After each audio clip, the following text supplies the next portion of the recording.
Hey guys, Devin here from American Aquarium. Thank you so much for tuning in. If you're new to this channel, thank you so much for checking it out. Here we go over all the aspects of keeping an aquarium from a professional standpoint, keeping thousands of aquariums and then being able to take that experience and put it into videos and help teach others. Also do know that we have a high quality supply of aquarium plants, but we'll get more into that later in the video. So let's start with what's even the point of keeping a planted aquarium. Besides the fact that they look great, they actually do provide benefit to the aquarium. We can say that plants have osmotic relationship with water in how it absorbs and releases back into the water, just as in air. And then the final real reason aquarium plants are so great is that they help establish an overall ecosystem for the aquarium and establishing long-lasting stability for a balanced aquarium long term. As you have plants that mature, you'll be able to have less hands in the aquarium and a more stable environment. So let's get into what makes a great planted aquarium. We need to start by understanding where plants come from for our aquariums. As they come from the wholesaler to the aquarium, most of the time they are grown in a greenhouse environment. This means that the aquarium plant was grown with full air, full access to resources. Then we take these plants and we put them in the water. Don't worry, these plants for the aquarium hobby are able to grow both out of water and in water. They just take a different form. But we can assume that most of the plants are coming from a wholesaler with this greenhouse setup. Some of them can even be growing the plants underwater but still be grown in a full sunlight environment. There are some wholesalers and hobbyists that will grow aquarium plants for resale, but most of the time the plants are coming from an out of aquarium situation. What we'll see is that the plant growth that was used to a certain grow environment will slowly start to die off. The plant will stall in growth, the old leaf will die off. This process can even take a long time where you're not noticing growth from the plant. Stall in growth, they'll look good, but they are not getting new growth. So during this period, the plants may not look the best, but we are establishing an ecosystem here, so it is going to take some time. And during this process, the plants are doing most of their growth at their root system, establishing that first. My best recommendation during this phase is to look for new growth at the center of the plant, and then also after a few weeks, slightly tugging on the plant to see that the roots are now taking hold of the substrate. Next, I'll take a step back and actually say that before any plants go into the aquarium, we need to be making sure that the aquarium is stable at a chemistry level for the fish and the balance, but also for the plant health. So, we'll want to provide the right conditions for growth to provide maximum growth for the plants. But again, I'll preface that if an aquarium is too out of whack, we'll suffer with growth and most likely get algae. The stable parameters that we want to have right for our freshwater aquarium is going to be pH, KH, GH. These are equally as important for plant health, but again, we need these stable to have overall health for the aquarium first. A couple other parameters that need to be stable are oxygen and temperature. We'll come back to these parameters and how they relate to plants later in the video. So let's talk about how to make a planted aquarium. We're going to be talking about filters, flow, lighting, substrate, and CO2, and a little bit about algae control. We'll also be going into new plant arrival dips. The reason we want to talk about filtration for a planted aquarium is because plants do actually end up being a filter for the water over time. But while these are growing and the aquarium is establishing, we will want filtration. But we will want to be thinking about our filtration through the lens that our water has CO2 in it, and CO2 is absorbed by the plants for growth. Basically, the more light that we give these plants, the more CO2 they're going to need. So if we can understand that water movement from these filters are overall releasing CO2 from the water, we can think about these filters as we want to use the ones that are going to preserve the CO2 best.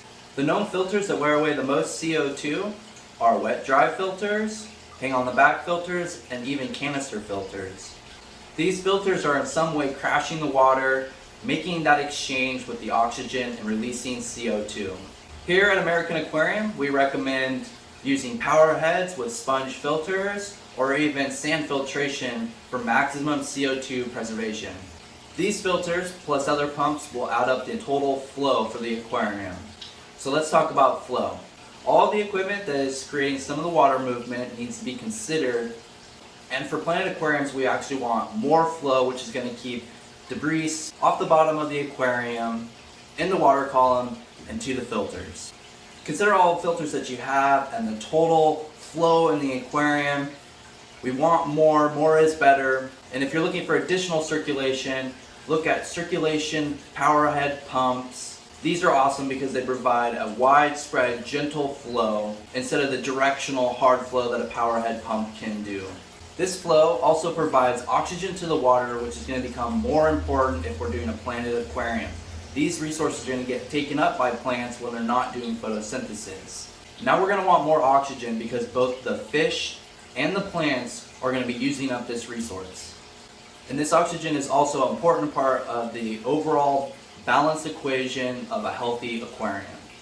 Now let's talk about lighting. This subject can get in depth and there's a lot of opinion on the matter. I will say that I think it is becoming more common knowledge that a planted aquarium needs much less light than most people think. This helps for just overall healthy aquarium, good growth, and less algae. The idea is that we're going to want quality light over quantity of light. The planted aquarium needs a 6500 K temperature light, whether it be for fluorescence or new LEDs. The overall color rating should be the 6500 K, even though other colors can be mixed in, which is just preference. For deeper aquariums, say over 30 inches, a bluer light, which would be the 6500 K up to 10,000 K would be more recommended. This is different, say, than from our warmer 3000 K daylight that we put in a house incandescent light. Remember, with fluorescent lights, the color scale changes over time, so it is important to replace these lamps. And most of the time, if you're getting a stock light in a hood, it is not going to be the color rating needed for growing plants. If we can provide this correct color temperature to the plants, they will thrive and grow, and then it will help with less algae, where the plants are outcompeting the algae and taking up the nutrients before the algae. For an LED light, get something that has been marketed as a planted aquarium light, or look for something that's close to 6500 Kelvin. If you are getting this piece of computer equipment, do recommend getting something that is waterproof. Industry now is making all of these lights waterproof, but it is for good reason. It's like we're putting a computer over our aquariums, so best long term is to have something that's going to withstand that moisture. American Aquarium Products recommends the Grow Beam, which is a low watt, quality, high output light that's also waterproof and has a good warranty. Keep in mind that aquarium plants will be categorized as easy, medium, and more advanced to grow. Some of them claiming to need higher light. Many times this does come down just to actually having more CO2, but if you are having a higher light, you'll ultimately need more CO2 and more fertilizer. There is lots of information if you would like to look up how to grow these high light, high CO2 demanding plants. Just consider lower watt lighting systems with quality lights that will provide ample growth for most plants. And again, most plants can grow in all temperatures of light, and some temperature of light is even used to color up plants. So it can be added in conjunction of the blue daylight 6500 K, but again, this is preference. Now is a good time to talk about specimen placement. This is a unique idea that we actually think about the plants that we're going to get beforehand, think about where we might put them in an aquarium, and how the overall lighting is going to be for the aquarium. Are you going to want a planted tank that's going to have plants throughout, all on the entire bottom of the aquarium? Or more like nature, where you're going to have shaded spots, higher light spots, and then considering which plants you're going to put in both of those areas. A planted aquarium does look a lot better with the contrast of the shaded spots and the highlight spots. And so if you're looking to grow a higher light demanding plant, you might put that in a higher light area of the aquarium, and then the ones that don't need as much light in the shaded area. So remember specimen placement. Alright, now let's talk about substrate. Plants can grow really in a lot of different substrates, but what's going to provide optimal growth are substrates that provide high mineral, bioavailable compounds. These substrates can be considered to be used all throughout the aquarium. or even just around certain specimens of plants, but you do want a quality substrate for long-term growth of plants. These substrates have basically the same makeup as planting soil, but they are an aquatic makeup, which is usually a rock mineral which sits in the tank. There are aqua soils that are more like dirt. These will need to be capped. AAP recommends that you use a 3 to 5 inch layer of this planting substrate and then capping it, especially if it's a dirted substrate. The total depth of the substrate should be 3 to 5 inches for the best growth of the root system. Now let's come back around to CO2 and first talk about bioavailable carbon. This is the amount of CO2 that's naturally found in water, just like how it's naturally found in air. So when the water is coming from the source, this is the CO2 that's already available in the water. Our goal from the beginning should be to preserve this CO2 the plants are going to use before we consider supplementing it with additional CO2. So CO2 is in relationship to the air touching the water, and when there is a gas exchange from the movement of the water, the top of the water, this allows CO2 to escape and oxygen to enter this water. We want to remember this biorelationship when we're trying to preserve the bioavailable carbon in the aquarium. There are plant take methods which really master this idea of preserving the bioavailable carbon and even allowing the ecosystem to produce its own carbon. More information about the Wallstead method in the description below. This method of preserving CO2 can grow most aquarium plants in the hobby, so this is good news for us before we even have to think about trying to supplement CO2.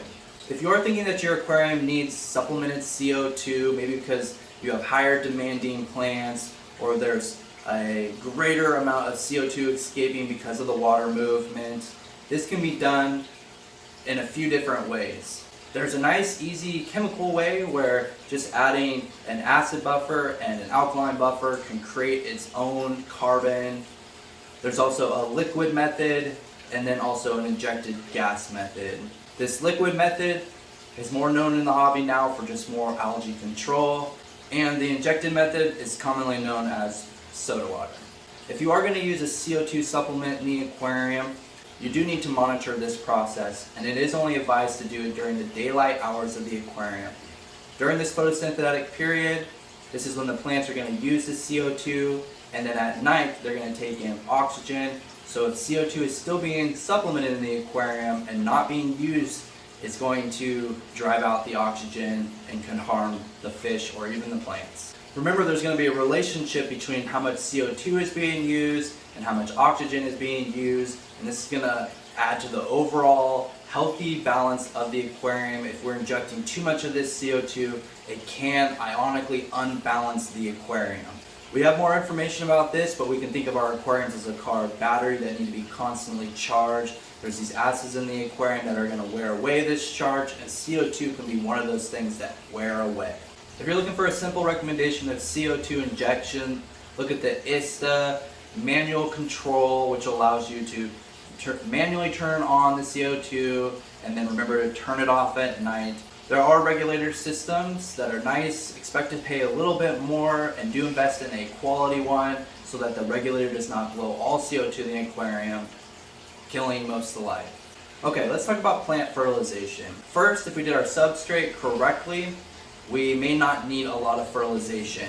Plants uptake most of their nutrients from their roots, and then secondary will be taking nutrients in through the leaf in the water column. We recommend Sechem Forite with just an addition of a root tap every so often. You can watch the rate of growth of the plants to determine how much fertilization that you need. These plant fertilizers, just like the substrate, are going to be a quality source of potassium, calcium, magnesium. And if you are looking for a secondary supplement of a liquid form, look for something that's got high potassium, calcium, magnesium. For general fertilization of a planted aquarium, AAP recommends using the AAP Wonder Shell. This is nice because it's a powdered form of the fertilizer which slowly dissolves, slowly providing that to the plants, these electrolyte minerals, as the plants kind of need them, as the water is absorbing them. This is a very simple, effective way to get the major elements to the plants. An interesting recommendation that we can also make is the AAP Grow It This chemical fertilizer is nice because a lot of the other fertilizers are made of nitrates, which nitrates are already present in the aquarium.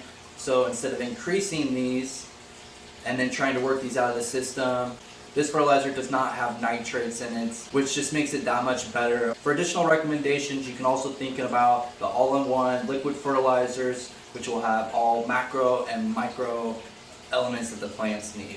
A lot of people think that iron is needed if you want to keep red plants. While this is somewhat true, iron will help keep the red pigment in the plants. If we're truly wanting real red plants, this does have a lot to do with CO2.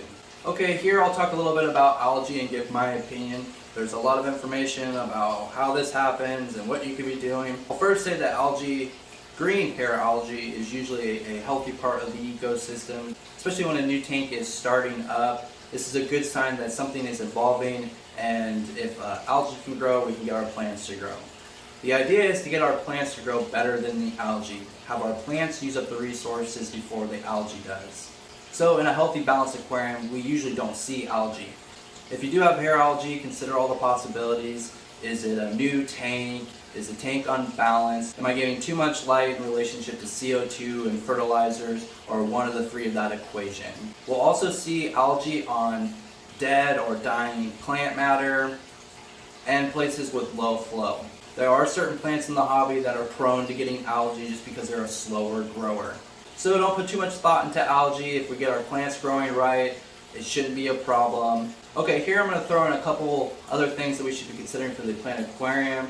The tank mates. There are fish that are known to tear up plants, make them harder to grow. So consider the plants we're trying to grow with the fish that we're trying to keep. Lastly, I'll go over the plant dip and actually just say that if you guys would like more information on how you should be dipping your plants when you're first putting them into the aquarium, take a look at the link in the description below. This is an important step for helping overall disease prevention and just overall health of the plant long term. So do take a look in the description. Alright guys, that's all I got for a planted aquarium. I do want to remind you guys that we have one of the highest quality stocks of aquarium plants. Most of these plants we'll get are tissue culture plants, which are meaning the plant is grown in a cup. It's grown under less light for easier transition of the plants. They'll be disease-free, pest-free, and you get a ton of starts for really filling in the aquarium real fast. For more information, just ask us about it. I want you guys to know that I appreciate you here at American Aquarium Products. Thank you so much for tuning in. If you stuck it into the end of the video, you guys are the super fans. I really appreciate you. I'll ask, remember to please like, subscribe, share. It does help the channel out a lot. If you guys have any questions, please ask, and I'll talk to you guys next time. Bye.